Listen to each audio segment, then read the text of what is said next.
BNP ক্ষমতায় এলে আন্দোলনে আহত ও নিহতদের পরিবারকে পুনর্বাসন করা হবে, সালাহউদ্দিন আহমেদ। বিএনপির স্থায়ী কমিটির সদস্য সালাহউদ্দিন আহমেদ বলেছেন, যদি বিএনপি ক্ষমতায় আসে তারা আন্দোলনে আহত ও নিহতদের পরিবারকে পুনর্বাসনের ব্যবস্থা করবে। বৃহস্পতিবার ১-৪ নভেম্বর ঢাকার জাতীয় অর্থোপেডিক হাসপাতাল, পঙ্গু হাসপাতাল পরিদর্শন শেষে তিনি এ মন্তব্য করেন। সালাহউদ্দিন আহমেদ জানান, আহতদের চিকিৎসা কিছুটা হলেও হয়েছে, কিন্তু তারা তেমন কোনো আর্থিক সহায়তা পাননি। বিএনপি সরকার গঠন করলে আন্দোলনে আহতদের চিকিৎসা ও নিহতদের পরিবারের পুনর্বাসন নিশ্চিত করা হবে।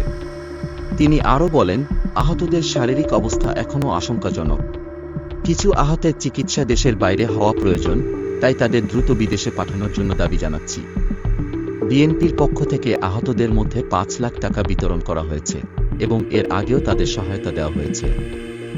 সালাহউদ্দিন আহমেদ দেশের বর্তমান রাজনৈতিক পরিস্থিতি নিয়ে অভিযোগ করে বলেন, দেশে এখনও ফ্যাসিবাদী শক্তির উপস্থিতি লক্ষ্য করা যাচ্ছে, যারা মুক্ত পরিবেশে ঘুরে বেড়াচ্ছে এবং রাজনীতি করার দাবি করছে।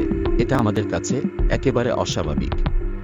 এ সময় বিএনপির সিনিয়র যুগ্ম মহাসচিব রুহুল কবির রিজভী এবং স্বাস্থ্য বিষয়ক সম্পাদক ডা. রফিকুল ইসলাম উপস্থিত ছিলেন। এর আগে বৃহস্পতিবার সকাল ১:০০টার দিকে সালাহউদ্দিন আহমেদ ও রুহুল কবির রিজভী পঙ্গু হাসপাতালে আহতদের দেখতে যান।